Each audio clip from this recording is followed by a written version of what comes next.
The Next Chapter with Prim Siripipat is a production of iHeartRadio. Hey everybody, it's Prim. Welcome to The Next Chapter, presented by Baron Davis and Slick Studios. This week's guest is former UNC All-American and professional tennis player, Nick Monroe. In college at UNC Chapel Hill, Nick was a rock star, to say the least. During his time there from 2000 to 2004, he played #1 for the Heels, earned All-American honors, All-ACC status, was named UNC's Senior Male Student Athlete of the Year, and finished his collegiate career second on the Heels' all-time singles wins list. After graduating, Nick decided to give the ATP Tour a shot and amazingly had a long and successful career as a professional doubles player.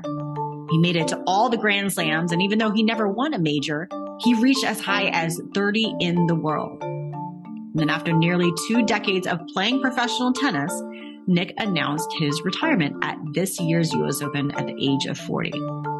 Now, I've actually known Nick for a very long time, since maybe we were, 8 or 10 years old. And that's because Nick is from Oklahoma and I was also born in Missouri, which meant that we both grew up playing and competing in the same junior tournaments in the Missouri Valley section. So basically from 10, all the way up to 18 years old, we saw each other every single year at just about every single tournament.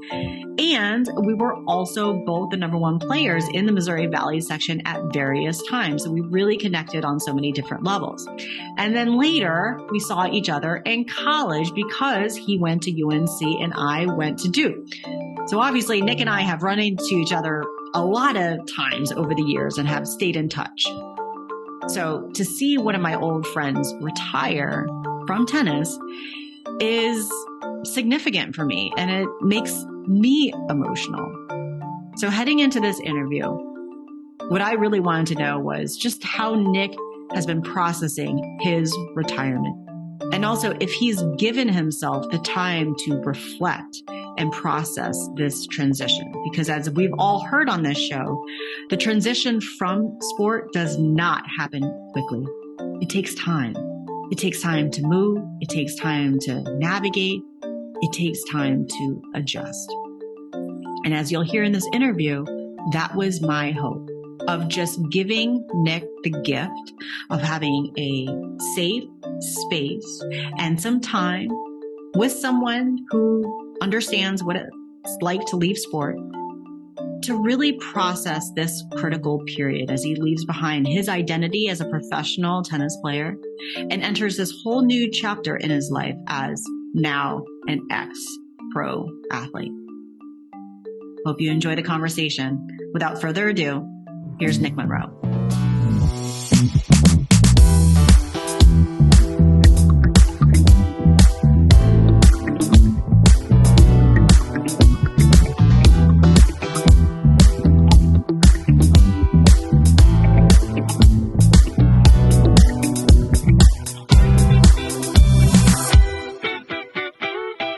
Nick just rolled out of bed.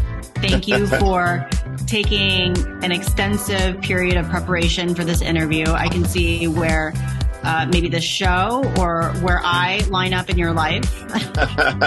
No, thanks for having me. It's obviously I'm in LA right now. So yeah, the 7:30 a.m. wake up call was, for a retired man, it's like, well, that's a little early, but no, of course, obviously Prim, we've known each other since we were like 8. So I'm pumped to be here with you. Yeah, that was going to be literally one of my first questions for you. And it seems like retired life is going really well because I know you you're such a hard worker. So I would imagine 7:30 is actually not early for you, but yes, yeah. For a retired man, 7:30 may seem early. So it sounds like retired life is going decently well. Yeah, no, it's great. I mean, obviously, it's been a weird feeling, like not getting up for practice every morning, like at 8 a.m. or 9 a.m. So that's been a different feeling. I still get on the court and obviously and hitting balls. Yesterday was hitting with the guy that just starting on the tour. So, looking to get back in those ways and still get on the court, every now and then right now. And we'll be more frequently here in probably the next month and a half or so. But but yeah, just kind of enjoying it, but also still working on a lot of things, commentating and my tournament coming up. And so, yeah, it's still busy. So you have a lot on your plate.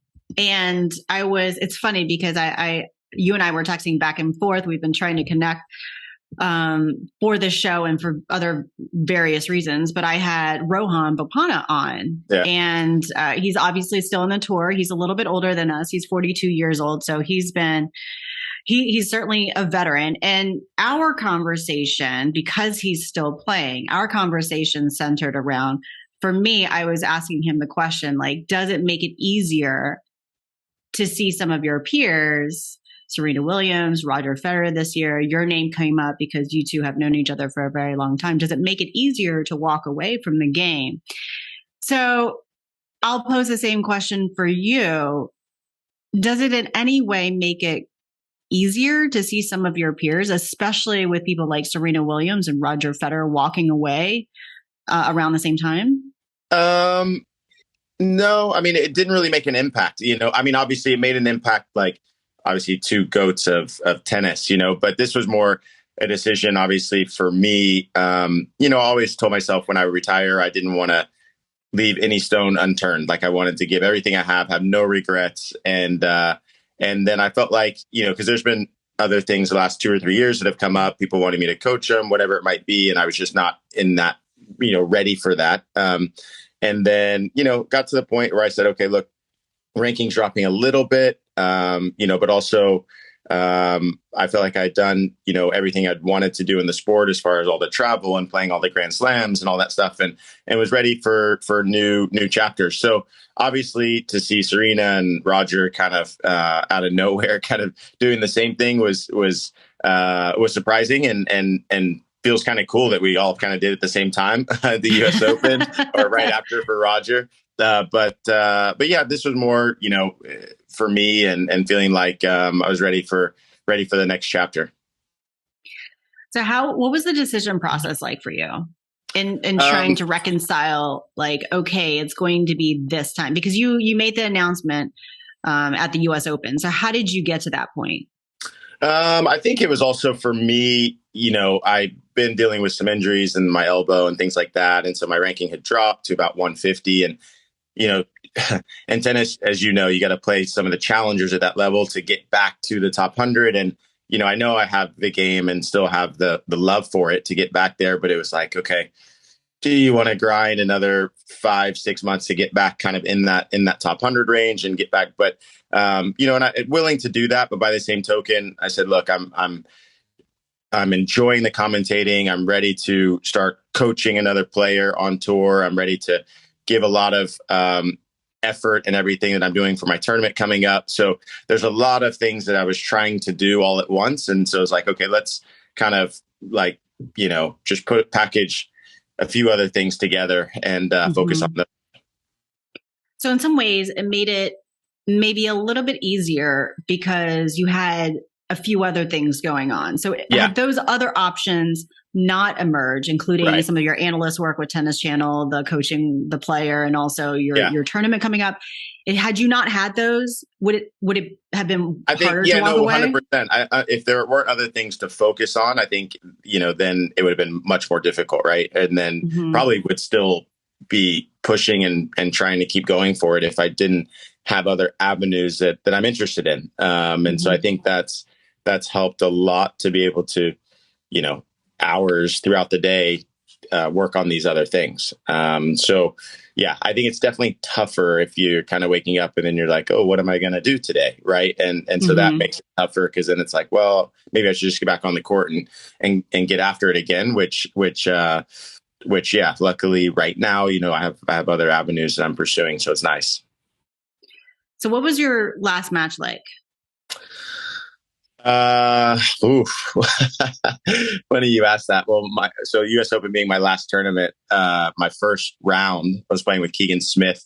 We played Martin Fucsovics and his partner, and my first serve, like it was one of those things where leading into it and practice and things like that, like I was completely fine. Like everything was, I didn't even really think about it in practice leading up to the match. And then all of a sudden we get on the court for that first round and they served first, Keegan served, and then it got around to me. I was the fourth guy to serve, and I double faulted the first 3 points. And I've never done that in my entire career. I double faulted to love 40 because I had so many nerves, and I started actually thinking about it. I was like, oh man, like this is like, could be my last match type thing. And so the nerves crept in. And again, like I know how to make a second serve, even if I just have to go 30 miles an hour kicker, but the nerves had crept in. My toss was so low, my motion was fast. And so anyways, and we got broken. Like I lost the game. We won the next 2 points, got broken at 30-40. But things really kind of came to fruition for me. And I started thinking a lot. We ended up winning that first round. But then in the second round, we lost there. And then it was like, okay, I was also kind of okay at the time. And then once I started walking off the court, I was like, okay, then it hit me, once I started walking off and amongst the crowd. And then I went into Arthur Ashe where our kind of players lounge is. And I went and kind of found this little corner and just had to have a moment to myself. Like, wow, this is it, and so, people were texting me, where are you? Let's meet. And, and I just didn't even, I was like, no. I needed I took an hour to myself kind of in this corner in Arthur Ashe, just like a little nook. And, and everything just started kind of coming out and thinking about, when we were playing 12 and under, 14 under, 16 under, just remembering all those junior tournaments, the college tennis, the grind to get to where I got. And,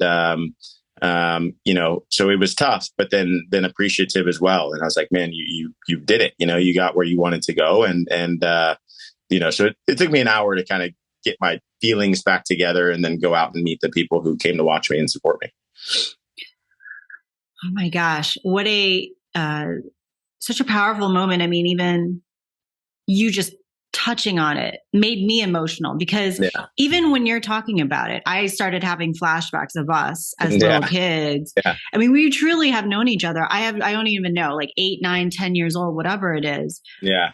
But it's so funny because it's like, I've never encountered this, but bear with me here as I make the analogy and metaphor to death. But you oftentimes, when you hear somebody who is confronted with a moment of death, they kind of explain it as a way of like, they have like a flashback of their entire life experiences. Yeah. And I have made, and other people and other researchers and experts within this field have talked about, leaving sport as a way of, it's an experience of, in some ways, a death, at least the death of an identity. And so when you're talking about that like hour, that's kind of, it sounds like that's kind of what happened. You all of a sudden you were just like flooded with all these memories and experiences and emotions of all the things that you've experienced. Yeah, it was crazy. I was thinking about, we grew up in the Missouri Valley. So I was thinking about the tournaments we played in St. Louis and just all the like junior tournaments. And I started thinking about matches from when I was 12 years old, 14 years old, like things that I hadn't thought about obviously in forever or ever before. And just remembering all those moments. And then, but then after 45 minutes of thinking about all that, just started really being appreciative of everything tennis had given me and the ability that I got to that spot by working as hard as I did and whatnot. And then, and then I was able to relax a little bit after that hour, went and took a shower, went and saw the people who came to support me and then put a smile on my face. And it was, and then and it was fine. But yeah, that 1 hour was interesting. It was, and then it was funny because then people were like, okay, well, they know that I like to work hard in the gym and stuff. And they were like, well, don't, you're still going to do that, right? Like, cause that's your identity, like working hard and pushing. And I was like, yeah, man, of course, this is me, so I still do that. I mean, I'm still working hard in the gym, still, you still want to be fit and be that kind of, I always look at athletes and when they stop playing a sport, sometimes they just completely like let go and don't work and don't go to the gym and whatever. And I'm just like, wow, man, but I feel like that also helps if you stick to your training in a way, like even though you're not training for tennis, but stick to your training and your diet and to being healthy. And then that helps you make good decisions with other parts of your life as well, as opposed to just kind of going through things. Yeah. Yeah, absolutely. At least maintaining some semblance of that identity, that routine. And routines. Yeah. Routines are everything. Yeah. Yeah. So that first round doubles match, when you double faulted 3 times, what emotions came into play? And I think this is really important. I want to give you the space to talk about it, because as tennis players and as athletes, there's really not a lot of room for emotions, right? Like, those are moments, in order to perform well, we have to compartmentalize and really push it to the side. So what was it during that first game that came up for you? Well, you know what? I knew that a lot of people were there to watch me because it could be my last match, and so I started thinking about what was going on the outside. I started thinking about what people were thinking, and they were thinking about how I was thinking. And I started just having so many other thoughts about what other people were thinking, as opposed to normally you go into a match, okay, I'm going to serve here, I'm going to volley here, I'm going to, you have your plays and your patterns, but I completely lost all of those and was thinking about what other people were thinking. And then at one point, oh man, this could be it. And so I wasn't focused on the X's and O's, which is what you need to be focused on as a tennis player, and how you're going to win that point, and how you're going to get your partner in the right position, and all that kind of stuff. So yeah, those were the emotions. It was just kind of like, I saw my college coach there, and Sam Paul and Trip Phillips from North Carolina, and just was like thinking about what was on their mind, so basically, yeah, I mean, that was it for me, but yeah, it was, I don't know about those 3 times. And then I missed the first serve on the next point. I was like, oh shit, you can't double fault 4 times in a row. I was like, no way this is happening. My second serve was 20 miles an hour in the box. I'm like, nice and slow. I think the guy almost whiffed the return. It was so slow. And they were like, oh my God, what, and I don't even know, playing 2 singles guys, Vukcevic, and now I can't remember the guy's name, but I don't even know if they knew that I was retiring after US Open, but they were probably like, what? I mean, what is going on? They knew that was very abnormal for me. Let's put it that way. So it's just comical. It just goes to show you just the aspect of the mental part of, especially at the elite levels. It's yo, you've been playing for so long, but it's it has nothing to do with muscle memory. Yeah. It's all in the mind. Okay. So let's break it down a little bit further. So you actually didn't mention any sort of emotion or feelings. You didn't say you were sad or angry or mad or upset or nostalgic or whatever, cheerful, but it was the thought, the cognition, right? Of what other people were thinking. So when you were thinking about what other people were thinking, which by the way is totally normal in and out of sports, were you concerned about what they thought about your career? Did you think about their expectations for you that day, or? Yeah, I think it was more expectations and because also, again, without sounding in a different way, but we were kind of supposed to win that match, which we did, but it was also okay, well, we got to win this match, but also I know this could be it. And what is everyone else? I don't know. What is everyone else thinking? So just, that mental aspect of and it wasn't sad. It wasn't whatever, because you're still in the moment of you are on the court. We got to play, and so the sad never kicked in until after, we officially lost that second round. And then when I went to that little corner in Arthur Ashe Stadium, but when you're on the court, you don't have time to be sad or, and that's why even leading up to it, I never even really thought about it. People were coming up and guys knew hey man, this is your last tournament, congrats, da da da. And I never at one point was sad about it. I was yeah, but I got work to do, and I would go get on the practice court. I go to the gym, and I would still stick to all my routines. So the sad part of it never came up until after we lost and then going to the thing. But it was more the mental side of just kind of what people were thinking and how how was I reacting? And, I was just literally rushing. I think I lost those first 3 points in 45 seconds. It was boom, boom.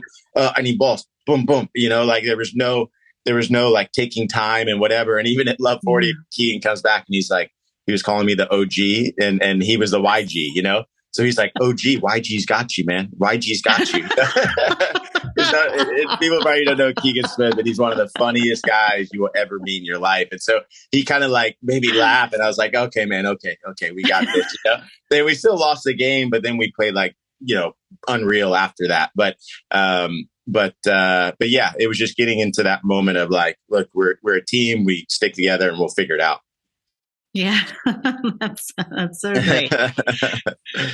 It's funny because like it makes sense why that sadness didn't really like emerge until the match was over, because when we are busy and when we're focused on a task or a job or performance, there's really no time for emotions because you're so encapsulated by what needs to get done to execute this task. But when we sit still and things get quiet and motion stops, like I think that's why it's really hard for people to sit still, because that's when our thoughts and emotions really start to come to the surface, because everything slows down and we're finally by ourselves, or we're not with other people. So it just kind of makes sense like why you had that moment once the match was over.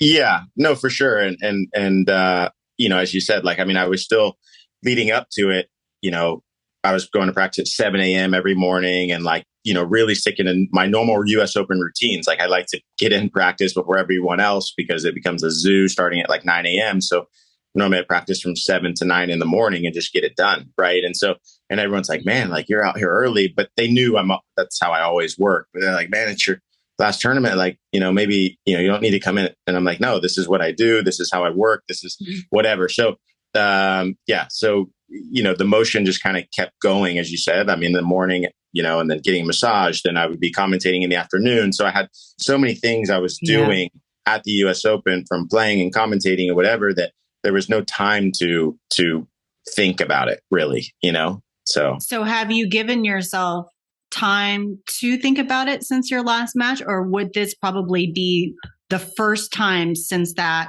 moment that you've really like talked and gone in depth through all, just kind of replaying all this? Yeah, probably one of the first times since that moment.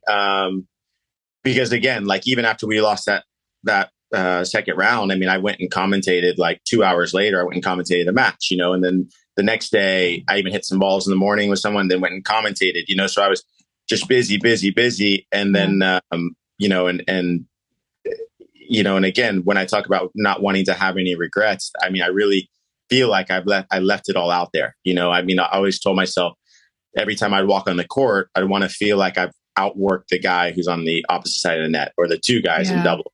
So that's one thing that I always kind of made sure with my career, that I would work as hard as I can every single day to the point of exhaustion.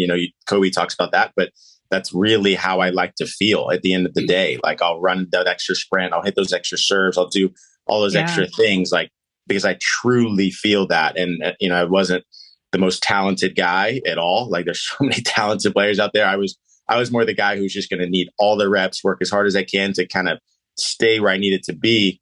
And so at the end of it, it was more like, okay, I was sad and all those things came in. But then I also thought, man, like, you did everything you could to be where you were, and I have no regrets, like no regrets. I did everything I could. And now it's more about giving back to the game, and happy to go that route as well. Yeah. And that's awesome to hear. It's awesome to hear that you don't have a lot of regrets, and that is a peaceful feeling. Yeah. And yet at the same time, even when somebody does something or they walk away from something and there's no regrets, it can still be hard. Like it's okay for it to be hard, right? Even if there aren't any regrets, because it's the ending of a really big chapter for you. Yeah. Yeah. And it was funny because, I mean, over the last 4 or 5 years of my career, I was asking a lot of former players. I was like, hey, man, like, what's your biggest regret from when you played? And they say, man, one thing, I would say 99% of the players said, and play as long as you can. They were like, you get to hit a yellow ball over a net for a living. Different guys stop for marriage. They stop for a small injury that they could have come back from, or whatever it might be. And they were like, man, I just wish I would have played longer. You get to travel the world, meet new people. So 99% of the people said that, of the former players. And so then I was like, okay, obviously I knew I wanted to do that anyway. I wanted to play as long as I could, as long as I felt comfortable, as long as I, and also was at the level that I want to be at. And then, so I knew that. But anyway, so, that's why I played as long as I did. And then, yeah, as you said, just ready for the next chapter. I haven't had any athlete that really has talked about that. So I'm actually really interested to hear at the end, maybe who some of those players, maybe that will come in with the last question, because I'm going to ask you like somebody that you think would make for a good guest on the show. If you don't mind, I'm going to read your social media post when you announce your retirement. Are you okay with that? Sure. Okay. So on your social media post, you mentioned, this was your goodbye farewell. Hi, everyone. This year's US Open will be my 11th, and I can't think of a better place to finish my professional career. I want to thank the USTA for the opportunity to have one last bit of fire in NYC. These last 18 years on tour have been some of the best times of my life. I'd like to thank everyone that has played with me, supported me, and been a part of my tennis journey. To be able to travel the world hitting a yellow ball over a net for a living truly has been a dream come true. I've always told myself I never wanted any regrets when I stopped. So we won't call it retirement, we'll call it evolution. I can't wait to continue to give back to this sport and celebrate what has given me so much. Thanks to all of my sponsors that have helped me travel the world and supported my dream. And lastly, thanks to my dad for bringing the sport into my life at 4 years old and for being the best father and mentor that a son could ask for. Thanks to my mom for always being there and picking me up when I'm down, and to my brother for being the best sidekick. Thank you. What's it like to hear that back? Definitely emotional. I mean, I haven't really read that since I read it after I wrote it and just kind of made sure that didn't need any corrections, but haven't really read it since then. But yeah, just to think about all the people, that were beside me in this journey, was what stood out there when you read it for me. Because I couldn't have gotten luckier to find specific people in my life. I mean, I think back at, when I wrote that, and even now I think back at probably the biggest angel I think I ever had in my career was a guy when I was 12 years old. I went to play the Fiesta Bowl in Phoenix, Arizona, which started on December 26th. So it was a national tennis tournament.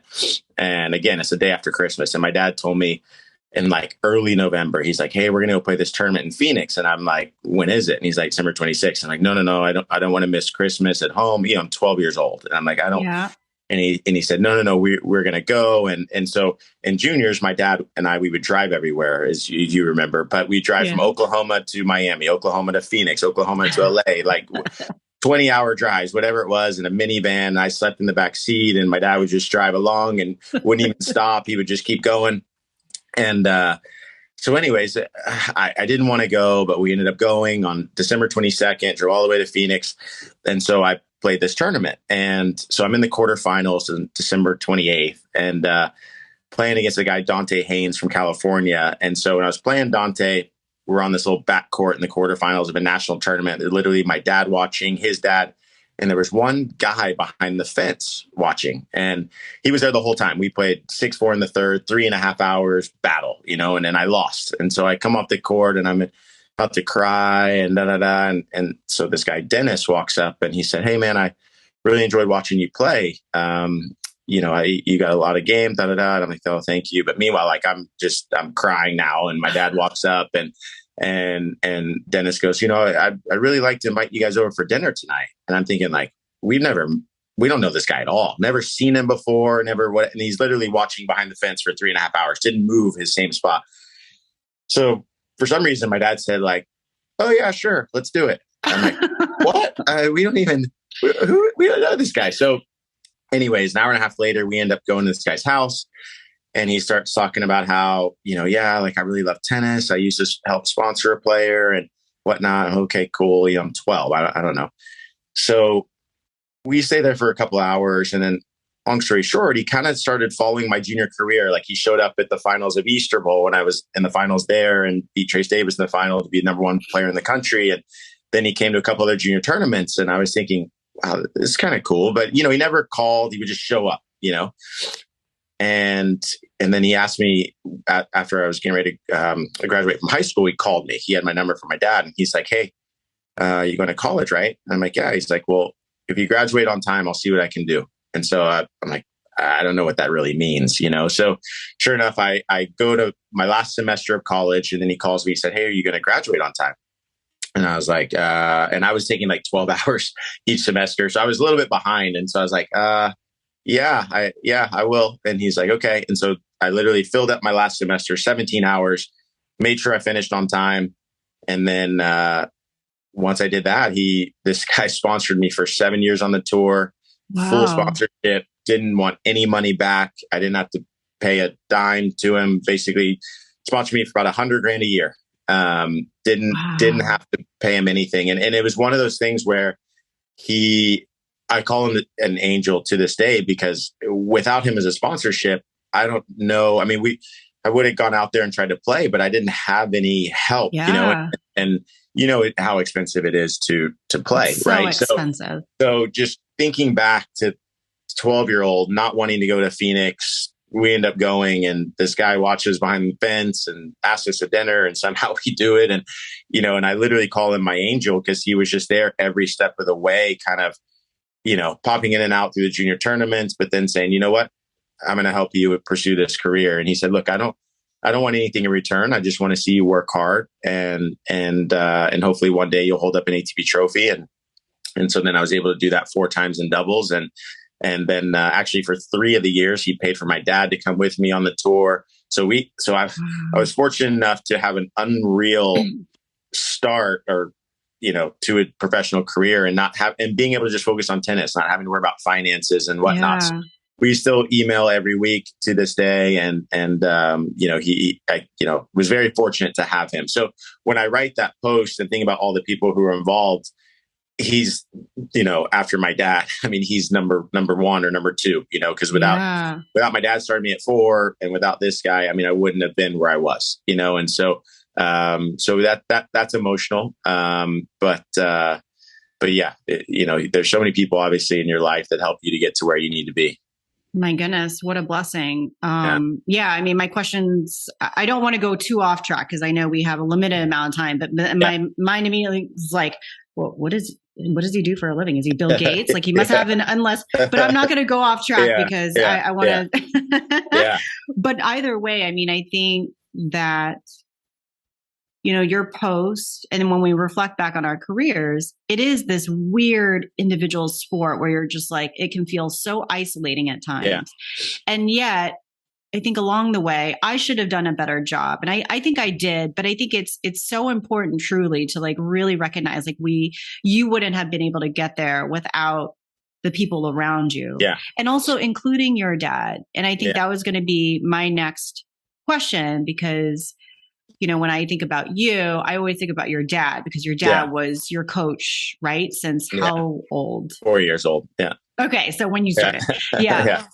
And so, I think that tennis is such a unique relationship, because it's so intimate and it's so intense, and it's not abnormal for tennis players to be somehow involved or coached by a family member or a parent or whatever. And so sometimes when a tennis player says goodbye to the sport, in many ways are also saying goodbye to the people that were involved, including their parents, or like one aspect of that relationship. Yeah. So what is that like, saying goodbye to tennis, and also knowing that part of your relationship with your dad is also ending? Yeah.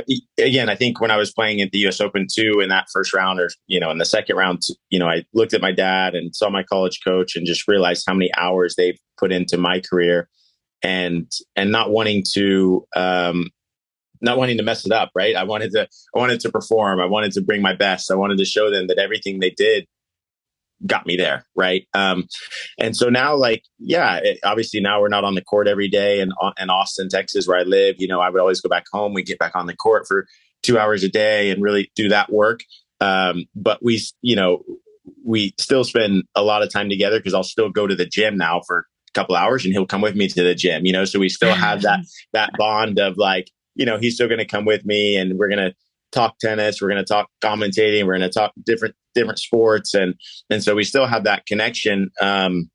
Because that's something that will never leave, right? I mean, sure, we aren't on the court anymore. And luckily for me, he is in the same city as me. He moved 3 years ago to Austin. I've been there about 11 years. So we still have that connection of, I mean, he's my dad, but, it was always father, son and coach player. And now it's father, son and coach ex player and other things. But we still have a lot obviously in common and to talk about. And so, but it's funny, like when you're retiring, I was getting messages on Instagram like, "Oh, it's been nice to know you," and things like that. And it's like, I'm not dying. Like I'm still going to be around, So it was interesting to get some of those comments from people like, "You're always an inspiration. It was nice to know you." Da da da. And I'm like, what does that mean? Like I'm still going to be here. I'm still, and I'll still now be on tour going into coaching, but as far as with my dad, I mean, we still have a lot that we do together, and obviously he's helping a lot with the tournament coming up. So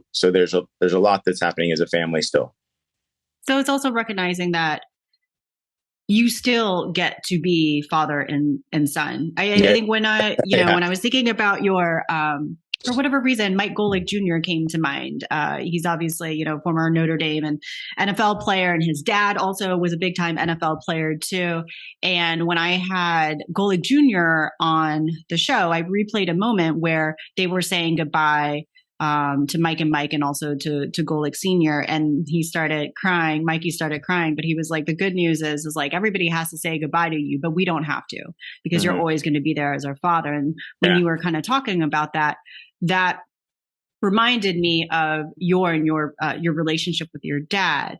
But also I want to go back to the experience of getting those messages as if it was like a funeral. Because this is really important. I think I've heard bits and pieces of that, but then when you described it, I've never really heard anybody really talk about like that.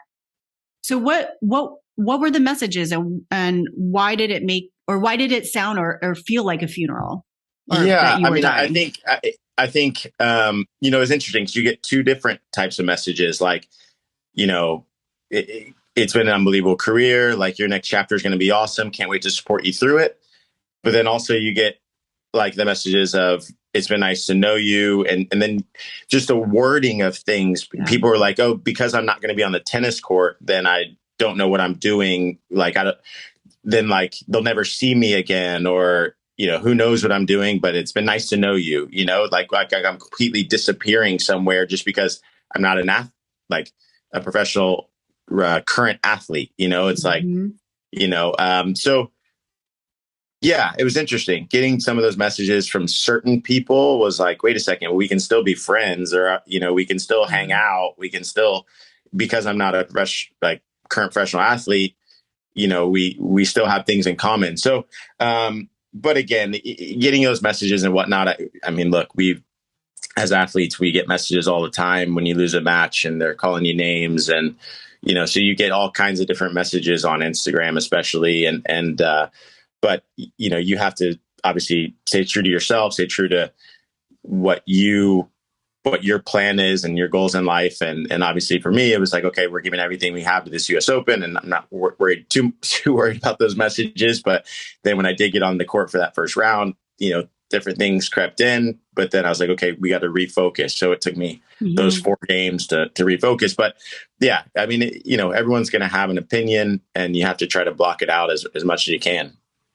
I think I asked about that because, it was less about like how you were responding or how you were processing it.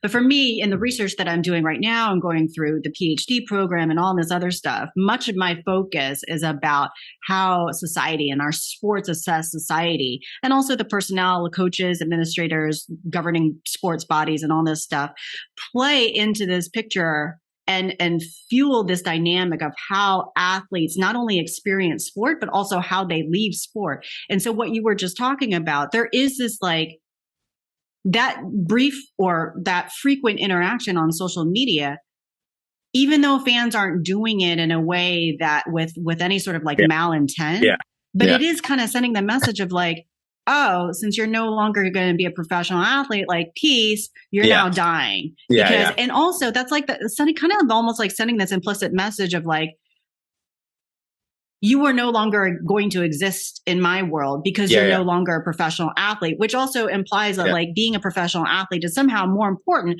than just being a normal human being.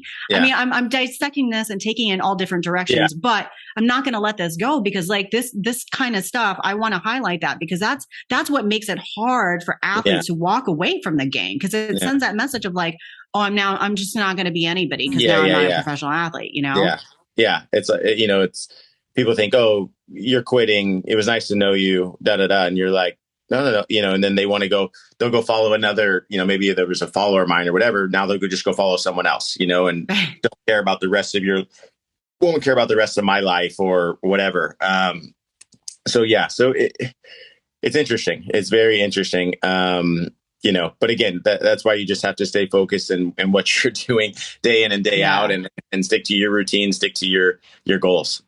Yeah. You know, before we kind of shift into what's moving forward for you, but just like reflecting on, you know, just our conversation in the past 30, 40 minutes, what does it feel like to really like process this and talk about your retirement and just talk about like the things that were coming up for you? What does it feel like? I think, more than anything, I mean, even yesterday, like I was out on the court hitting with a guy for 2 hours. He's just starting his professional career. And so I'm helping him out. He drove from San Diego 3 hours to LA to hit. And I've known him since he was 10 years old. Now he's 21. So he's going to a future in Harlingen. I set him up with my housing that I had in Harlingen, Texas. And, you know, so I think for me, it's more exciting right now. You know, I loved hitting with him and helping him grow. And I feel like I have a lot to give to athletes, tennis players,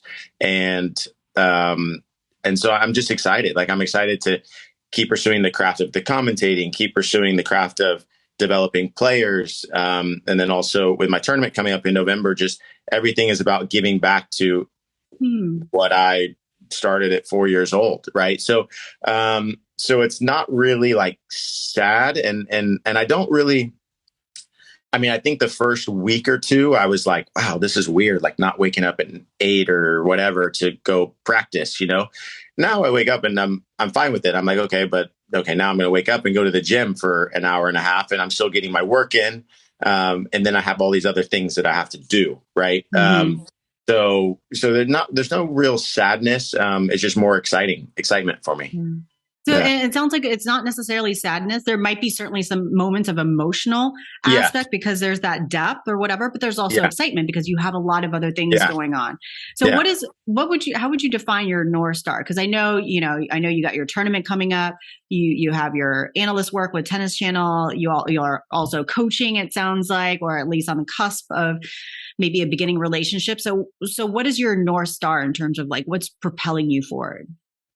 I mean, look, I have a tournament coming up in November called the All-American Cup, November 11th through the 13th. So this was an idea I came up with during COVID, sitting on the couch in 2020, in April. And I was we weren't playing any tournaments as players. And so I was trying to think of, God, how can we play? Like, you know, we had no direction. Like we didn't know when we were going to play again. You know, everyone's talking about now we got to wear masks and it's like, what's going on? So anyways, I started just looking at American players, what guys were ranked. Should we do a tournament where it's kind of like the older guys against the younger guys? And then I started looking at where guys were born. Long story short, at that time, 16 guys were in the top 100. 8 were born on the West Coast. 8 were born on the East Coast. And I was like, wow, we could have a little all-star game, which obviously there's the NBA all-star, MLB, but we don't have that for tennis. So then I was like, man, so I got on the phone right away, called my business partner in the tournament now, Chadwick Bird. He owns Tennis Ventures, which is an all-inclusive tennis vacation company. And I said, look, man, I got this idea. Like, what do you think? So now to see it all kind of come to fruition has been awesome. So basically on the West Coast, we've got Taylor Fritz, Marco Chiron, Mackie McDonald, Steve Johnson, and Jensen Brooksby on the West Coast team. On the East, we've got Isner, Tiafoe, Sock, Wolf, and Kudla on that team. And so those are the 5 guys on each team. We also have Sam Query on the West coming in as well. But there's other guys too, right? So those are the guys that are committed who are playing this year. And we have Bob and Mike Bryan as the team captains. Bob lives in Florida. Mike lives in California. So this is the first time that's the first time they're actually going to go against each other in anything. And they're 2 of the most competitive guys I think you'll ever meet. I mean, I've practiced with them before where obviously they were on the same side of the net, and like Mike would miss a volley and Bob would literally hit him in the back with a tennis ball.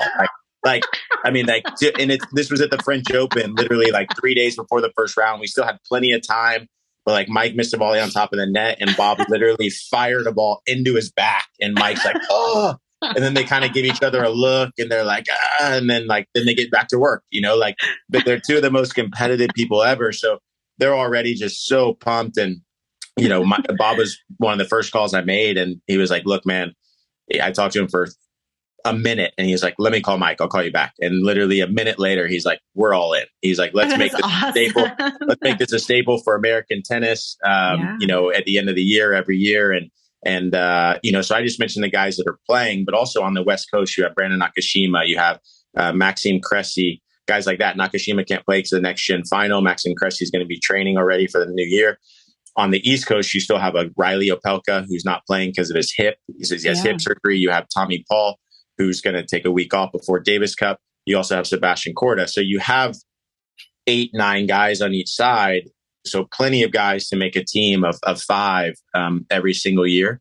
And, so that's what's exciting for me is just in my mind, this is, giving back to American tennis, put some money in these guys' pockets and hopefully inspire the younger generation to want to come out and watch these top Americans that are obviously playing amazing tennis right now. I mean, Taylor Fritz at 7 in the world and Francis at 17 and Tommy, I think in the 28, 29 and Riley, Korda, all these guys doing their thing, so it's like, for me, this is really something I'm excited about wanting to get back. I think the players are excited because also, in tennis, we're always traveling alone, and so there's not a lot of team events. There's Davis Cup and Labor Cup in college tennis, but not everyone gets to do those things. Like most of these guys didn't play college tennis, right? And a lot of these guys haven't been on the Davis Cup team yet or Labor Cup. So now it's an ability to be on a team, have some fun, especially the end of the year. So I think the guys, I'm getting messages from them constantly. They're super pumped to do it. And so, that's what drives me. And then also, so that's 11th through the 13th. And then leading into kind of early December, I'll start coaching Jack Sock and trying to help him get back to his top 10 ways.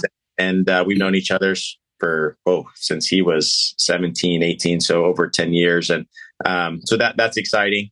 And then, just continue to keep perfecting the craft of commentating and whatnot with Tennis Channel. And then, doing some of the things Australian Open with Channel 7 and BBC at Wimbledon. So it's fun.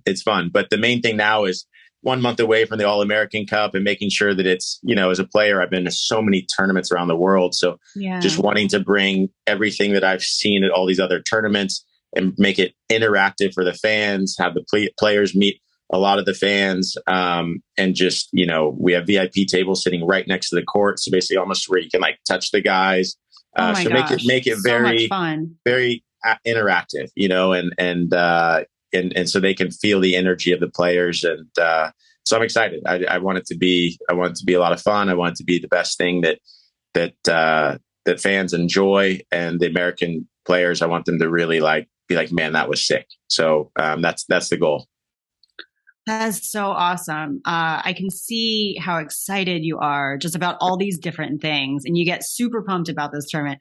The concept of it is just not only is it completely just rad, but it is so representative of your personality, because I think you're a doubles player and you were so good in college too. You thrive on that community and that competitive aspect, but within a team environment. Yeah. So I think it's not surprising that you actually came up with this idea, because it really is just kind of like an extension of your personality and your tennis personality. Yeah. And it's like your little tennis baby now. I know, right? I know. But also, I mean, all these guys have such big personalities. Like Francis Tiafoe, he lights up a room every time he walks in. And, he has been obviously on the Davis Cup and he's on the Labor Cup, and you get to see how much he loves that team stuff. So, A guy like Jensen Brooksby's never been on a team. Like he was like, oh man, like we're going to do a team event. Like, this is going to be awesome. Like, so just to see his eyes light up, like made me even more pumped. I'm like, yeah, man, like let's freaking do this, So, again, it's just trying to bring people together, inspire younger generations, have fans come out and really enjoy it. So, so much to be pumped about with it. That's awesome. Let me know if there's anything we can do to help promote it and give it a shout out, or even just get involved or whatnot. Yeah. And also congratulations on the coaching gig with Jack Sock. I didn't know about that. That's super awesome. And, I know you're a busy guy and you've got to go, but before we move on, I don't know if I would have been able to like ask the questions that I had asked today, but because I've known you for a really long time, I feel like I can push you a little bit harder. It gives me permission. Yeah. But what I wanted to do was really stretch out the experience, because I think for a lot of athletes, we don't really give ourselves the time to just reflect and process. Yeah. Like, you deserve that moment of like just talking, rather than giving yourself an hour at Arthur Ashe. How long you've been playing tennis for 30 plus years? Like, you deserve, even if it's an extra 45 minutes, just to talk about what you're feeling and what's emerging. Because you've had you've had just a wonderful career, and so when I say that, kind of like giving yourself space to just be and reflect, and it's okay. And emotions and feelings, like even as you move forward, giving yourself permission and knowing that things may come up that you weren't expecting because you are now a retired athlete. Like, when I say all of that, what does it sound like, or what does it feel like? I think it's, as you said, just taking moments to reflect is always key. But again, it's understanding that it took like a jungle and a family to get to where I was, and really understand that, and let all those people know how important they were to your life, or are to your life. I mean, and that's what I still do, even with Dennis, who was behind the fence, and with my dad and my college coach, who I talk to every 2 or 3 days, and, still keeping that family, because, you aren't dying. You're just moving on to something new, something that you can put all again, like I talked about how it wasn't the most, talented guy, but I'd like to work. So now putting all that work into other things. Being able to reflect and hearing my note back on Instagram, I was like, wow, fuck, I haven't heard that in a while, or even looked at it again, so that was definitely emotional in a way. You almost got me crying there. I got you. I saw your tears well up. And if it helps, like, other athletes also respond in that same way when I did that too. No, again, it's just reflecting is always, as an athlete, you need to do that. So I appreciate it. That's awesome. Good. Well, thank you so much for coming on. It's so much fun to connect. I feel like we could keep talking for hours, but you are certainly going to continue being a part of my life. In fact, before this interview, we were talking about something else. So hopefully we're going to keep on collaborating and continuing the conversation and everything. But, Nick, I think that you've had such an amazing career. You should be so proud of yourself. I know I'm proud of you. It's been such an honor to watch you, do so well over the years, and tell your family, including your dad, I say hi. And best of luck to you. Yeah. Thanks, Prim. Thanks for having me. And we'll definitely be seeing each other soon. So thanks for having me. Yeah, absolutely. Really hope you enjoyed today's conversation. For more episodes, you can visit our homepage on iHeartRadio or wherever you get your podcasts. And to watch the full version of these interviews, you can head on over to YouTube and just search for The Next Chapter with Prim Siripipat. Also, don't forget, subscribe to us, like us, give us a star rating. We really appreciate you listening and also showing your support. The Next Chapter with Prim Siripipat is a production of iHeartRadio. For more podcasts from iHeartRadio, visit the iHeartRadio app, Apple Podcasts, or wherever you get your podcasts.